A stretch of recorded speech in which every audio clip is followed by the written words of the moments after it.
dito para mag-enroll. Excuse me po.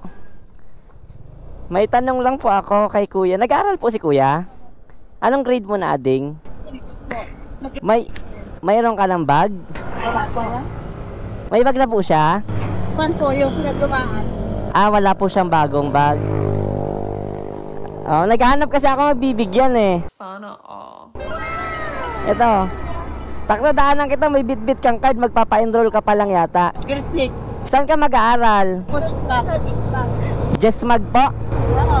Ah, okay, yung dating RMTU. Ito po yung school dyan na mahaba. Desmag, Don Brigido. Ah, Don Brigido. Okay. Bigyan kitang bag, tapos Wow naman!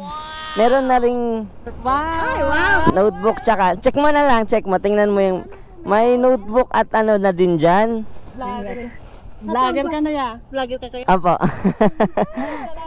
Nakita ko siya may bit-bit na card. Ah, okay, papa-enroll ito kako. Bakit bahay namin yan?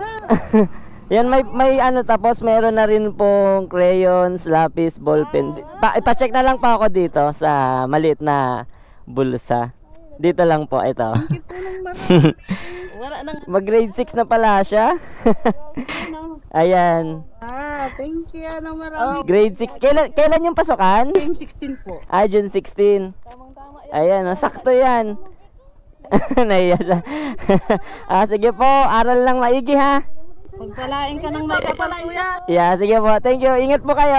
Anong page mo sa Facebook kuya? Ay, magbigay po pala akong sticker. Wait. Hindi nga po kami. Ay, hindi ako kami malipot. Tama. Tigi-isa na po kayo. Yeah. Mamuns. Kita dyan. Ano kita namin dito? Nakapalo po kayo? Ah. Ayaw! Pa po kasama yung marami pa akong friends sa vlog. Meron pong Kate, meron pong Juan. Basta lahat ng vlogs kasi minsan pinapanood ko sa Facebook. Sige po.